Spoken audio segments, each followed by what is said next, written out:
क्या आप जानते हो एक ऐसी इंडियन कंपनी जो चिप नहीं बनाती पर चिप बनाने का बाद सब कुछ करती है। रेलवे इंजन हो, डिफेंस सिस्टम हो या रिन्यूएबल एनर्जी प्रोजेक्ट्स, सबके अंदर इसके पावर इलेक्ट्रॉनिक्स लगे हुए होते हैं। और अब ये कंपनी बना रही है इंडिया का पहला सिलिकॉन कार्बाइड वेफर प्लांट, जो इंडिया को सेमीकंडक्टर्स में आत्मनिर्भर बनाने की तरफ एक बड़ा कदम है। Hi friends, welcome back to my channel. आज की वीडियो में हम बात करेंगे RIR पावर इलेक्ट्रॉनिक्स लिमिटेड की। और दोस्तों, सबसे इंटरेस्टिंग बात, इस वीडियो में हम देखेंगे कि सेमीकंडक्टर इकोसिस्टम में ये कंपनी कौन सा रोल प्ले करती है और कैसे वेफर से लेकर पावर डिवाइस तक एक नया चैप्टर लिखने वाली है। और आगे ये भी देखेंगे कंपनी का बिजनेस क्या है, revenue, local versus export business, management की स्ट्रेटजीज, रेड और ग्रीन फ्लैग्स, और लास्ट में 5 साल के फाइनेंशियल ट्रेंड्स। हमेशा की तरह हम सिर्फ चार्ट से समझेंगे डेटा की कहानी, नंबर से नहीं है। अभी तक आपने चैनल को सब्सक्राइब नहीं किया है तो चैनल को सब्सक्राइब कर लें, क्योंकि मैं लाता हूं हर थर्सडे और संडे एक नया फंडामेंटल एनालिसिस वीडियो। और एक इम्पॉर्टेंट बात, ये वीडियो सिर्फ एजुकेशनल एनालिसिस पर्पस के लिए है, इसे इन्वेस्टमेंट एडवाइस ना समझे। चैनल के वीडियो सेक्शन में आपको ढेर सारी वीडियोस फंडामेंटल एनालिसिस की मिल जाएगी और नए अपडेट्स की भी। ऊपर आई बटन को क्लिक करके भी देख सकते हो। तो चलिए शुरू करते हैं। पहले जान लेते हैं कंपनी के बारे में। तो RIR पावर इलेक्ट्रॉनिक्स लिमिटेड एक पुरानी और रिलायबल इंडियन कंपनी है।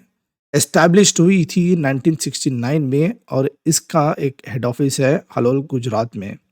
एक कंपनी पावर सेमीकंडक्टर्स बनाती है, जैसे डायोड्स, थ्राइस्टर्स, पावर रेक्टिफायर्स और कंट्रोल सिस्टम्स।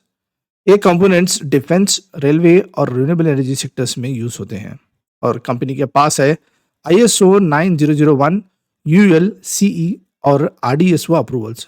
और क्लाइंट लिस्ट में भी शामिल है इंडियन रेलवेज, BHEL, DRDO और डिफेंस PSUs। तो ऐसी सेक्टर्स जहां एंट्री मिलना मुश्किल होता है, वहां RIR पावर इलेक्ट्रॉनिक्स ऑलरेडी एक ट्रस्टेड नेम बन चुकी है। चलिए देखते हैं कंपनी के प्रोजेक्ट्स। ये कंपनी के प्रोजेक्ट सिर्फ छोटे कंपोनेंट्स नहीं, बल्कि इंडिया की एनर्जी बैकबोन का एक पार्ट है। ये बनाते हैं पावर डायोड्स, करंट कंट्रोल के लिए यूज होती है। थ्राइस्टर्स यूज होता है रेल ट्रैक्शन और पावर कन्वर्टर्स में। Power stacks and assemblies use होती हैं हैवी इंडस्ट्रियल पावर सिस्टम्स में। रेक्टिफायर्स और इन्वर्टर्स यूज होता है ट्रेन्स, डिफेंस सिस्टम्स और रिन्यूएबल ग्रिड्स में। और अब कंपनी मूव कर रही है सिलिकॉन कार्बाइड डिवाइसेस पर, जिनका यूज होता है EV चार्जर्स, सोलर इन्वर्टर्स और ग्रीन हाइड्रोजन सिस्टम में। सिलिकॉन कार्बाइड की डिमांड आने वाले 10 सालों में अनुमान है कि 5x बढ़ने वाली है और RIR इसमें फर्स्ट मूवर एडवांटेज लेने जा रही है। कमेंट करके बताइए, आपको लगता है इंडिया में SiC मैन्युफैक्चरिंग कितना बड़ा गेम चेंजर हो सकता है।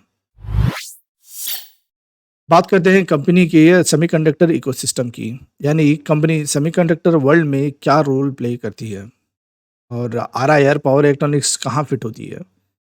देखिए, सेमीकंडक्टर इकोसिस्टम 5 स्टेजेस में बनता है। तो पहला चिप डिज़ाइन, दूसरा वेफर फैब्रिकेशन, तीसरा मैन्युफैक्चरिंग, चौथा मॉड्यूल असेंबली और पांचवा एप्लीकेशन। RIR अब तक मेनली स्टेज 3 और 4 में स्ट्रांग थी, पावर डिवाइसेस और रेक्टिफायर्स बनाती थी। लेकिन अब ओडिशा प्रोजेक्ट के बाद कंपनी स्टेज 2 यानी वेफर फैब्रिकेशन में भी एंटर कर रही है। यानी डिज़ाइन नहीं, पर वेफर से लेकर डिवाइस तक सब कुछ इन हाउस होने वाला है। ये इंडिया के लिए एक रेयर अचीवमेंट होगी, एक complete chip to device journey made in India की। की पॉइंट्स की बात करते हैं तो कंपनी का मेन प्लांट है हलोल यानी गुजरात में, और अब एक नया प्लांट बन रहा है ओडिशा में, जो SiC वेफर फैब्रिकेशन करेगा। एक बड़ा इन्वेस्टमेंट 6000 मिलियन इन्वेस्टमेंट का है। इनके पास अप्रूवल है RDSO, defence, nuclear, ISO, CE और क्लाइंट बेस स्ट्रॉन्ग है, रेलवे, डिफेंस, रिन्यूएबल्स जैसे। ये सेक्टर लॉन्ग टर्म प्रोजेक्ट वाले होते हैं, तो रेवेन्यू स्टडी रहता है, सडन नहीं गिरता। तो रेवेन्यू का ब्रेकअप भी देख लेते हैं। तो रेवेन्यू का मेजर हिस्सा आता है रेलवे और डिफेंस से, जहां 45 to 50% तक इसकी रेवेन्यू आती है। रिन्यूएबल्स में 25% तक, इंडस्ट्रियल और OEM से 20% तक और बाकी 5 से 10% तक। यानी कंपनी का रेवेन्यू मेनली रेगुलेटेड और गवर्नमेंट बैक सेक्टर से आता है, जहां पेमेंट थोड़ा टाइम लेता है लेकिन order book long term secure होती है। अब देखते हैं रेवेन्यू का स्प्लिट इंडिया वर्सेस ग्लोबल।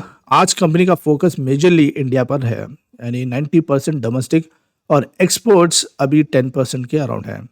लेकिन जैसे ही Odisha silicon carbide plant start होगा, एक्सपोर्ट का शेयर बढ़ने की पूरी पॉसिबिलिटी है, क्योंकि ग्लोबल डिमांड है एसआईसी बेस्ड डिवाइसेस की, ईवीज की और सोलर ग्रिड्स के लिए। चलिए देखते हैं प्रॉफिटेबिलिटी ड्राइवर्स।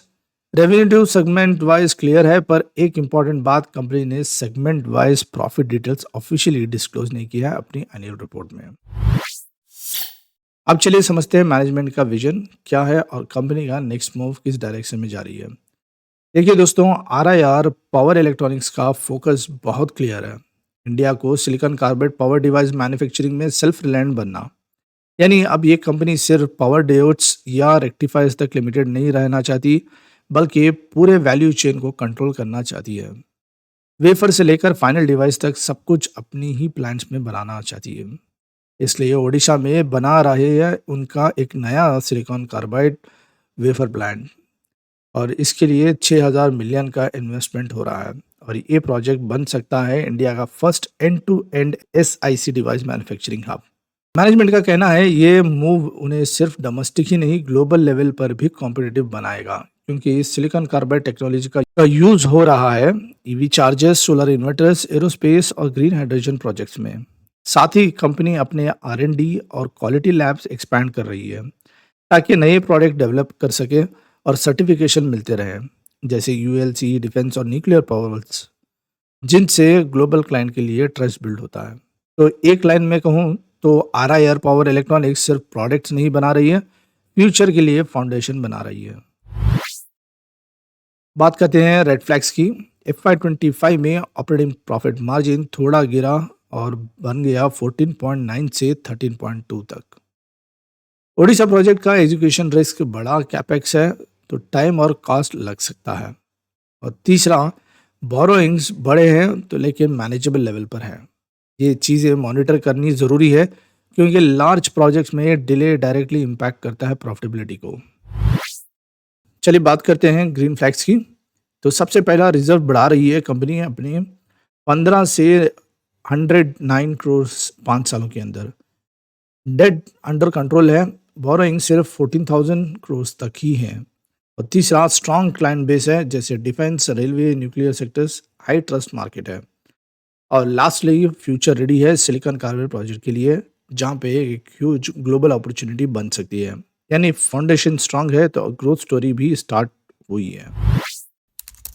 अब दोस्तों, एक्साइटिंग पार्ट फाइनेंशियल्स। तो 5 साल का फाइनेंशियल देख लेते हैं। शुरू करते हैं कंपनी की सेल से।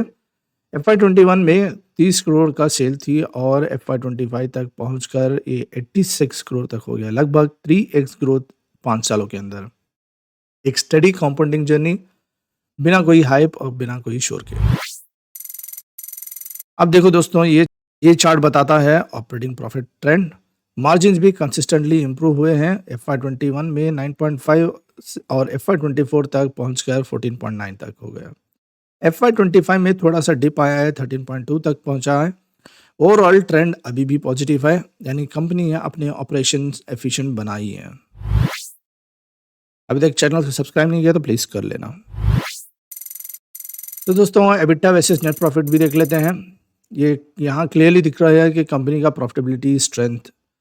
एबिटा 2.9 CR से बढ़कर 11.4 CR हो गया, और नेट प्रॉफिट 1.3 से 8.3 CR हो गया, यानी प्रॉफिट ऑलमोस्ट 6x इन 5 ईयर्स। एक हेल्थी साइन है, ऑपरेशंस और फाइनेंस दोनों बैलेंस्ड रहना। चलिए देखते हैं बैलेंस शीट की picture. Reserves versus borrowings. Reserves 15 crore से बढ़कर हो गए हैं 109 करोड़ तक, जबकि बोरोइंग्स लगभग 14 करोड़ तक ही है। यानी कंपनी खुद को इंटरनली स्ट्रांग बना रही है, डेट कम फंड रिजर्व्स ज्यादा कर रही है। अब आइए देखते हैं शेयर होल्डर्स के लिए सबसे इंपॉर्टेंट मैट्रिक EPS। देखिए दोस्तों, कंपनी का EPS लगातार ग्रो हुआ है। FY21 में सिर्फ 0.19, FY22 में 0.41, ऐसे ही बढ़ता है। FY24 में पीक को टच किया 1.14, FY25 में थोड़ा सा स्टेबल रहा है 1. 0.08 पर। सिंपल वर्ड्स में कंपनी का प्रॉफिट पर शेयर लास्ट 5 सालों में 5x से ज़्यादा बढ़ा है और कंसिस्टेंट यहाँ क्लियरली दिख रही है। चलिए एक क्विक वैल्यूएशन भी देख लेते हैं। तो कंपनी का आरओसी 12% और आरओई 9% है। मतलब रिजल्ट्स ठीक ठाक पर इम्प्रूव हो सकते हैं। इंडस्ट्री का पीई है 39x, लेकिन कंपनी का है पी पूरा 338, यानी मार्केट ऑलरेडी फ्यूचर ग्रोथ को प्राइस इन कर चुका है। गुड पार्ट यहाँ देखें तो डेट टू इक्विटी 0.13 है, मतलब कंपनी ऑलमोस्ट डेट फ्री है और फाइनेंशियल स्टेबल है। सिंपल वर्ड्स में कहूँ तो वैल्यूएशन हाई है पर बैलेंस शीट सॉलिड और स्टोरी भी अभी एक्साइटिंग है। शेयर होल्डर पैटर्न भी देख लेते हैं। तो प्रोमोटर के पास है 61.5% जो स्टेबल और कंसिस्टेंट है, और एफआई थोड़ा सा कम हुए हैं 9.5 से 8.6%, और डीएस्ट ऑलमोस्ट 0 पोजीशन पर ही है। लेकिन पब्लिक होल्डिंग बढ़ी है 28.7% से 29.8% तक। मतलब रिटेल इन्वेस्टर्स का इंटरेस्ट क्लियरली बढ़ रहा है। सिंपल वर्ड्स में प्रोमोटर्स कंट्रोल स्ट्रांग है और सब पब्लिक का कॉन्फिडेंस भी स्टडीली ग्रो कर रहा है। अब देखिए आरआईआर का करंट प्राइस है 331 के आसपास, और सबसे इंटरेस्टिंग बात ये कंपनी अपने लिस्टिंग के बाद से लगभग 39,000 का ऑल टाइम रिटर्न्स दिया है। चार्ट देखो तो काफ़ी सालों तक प्राइस बिल्कुल फ्लैट रहा। 2009 से 2019 तक कोई मूवमेंट नहीं थी। फिर 2020 के बाद धीरे धीरे रैली स्टार्ट हुई और 2023 और 24 में स्काई रॉकेट कर गया। अब लास्ट कुछ महीनों में थोड़ा प्रॉफिट बुकिंग हुई है।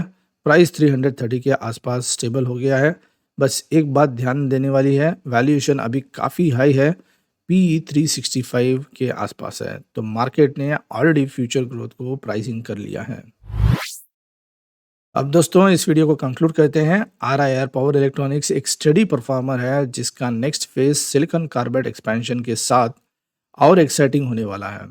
5 साल में सेल्स 3x, प्रॉफिट 6x और reserve 7x। Company financially healthy है और अगर एग्जीक्यूशन स्मूथ रहा तो इंडिया सेमीकंडक्टर मिशन में एक की पिलर बन सकती है।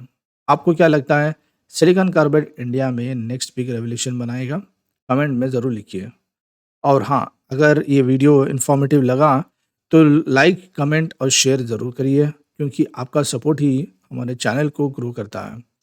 मिलते हैं नेक्स्ट वीडियो में एक और अमेजिंग इंडियन कंपनी के चार्ट बेस्ड एनालिसिस के साथ।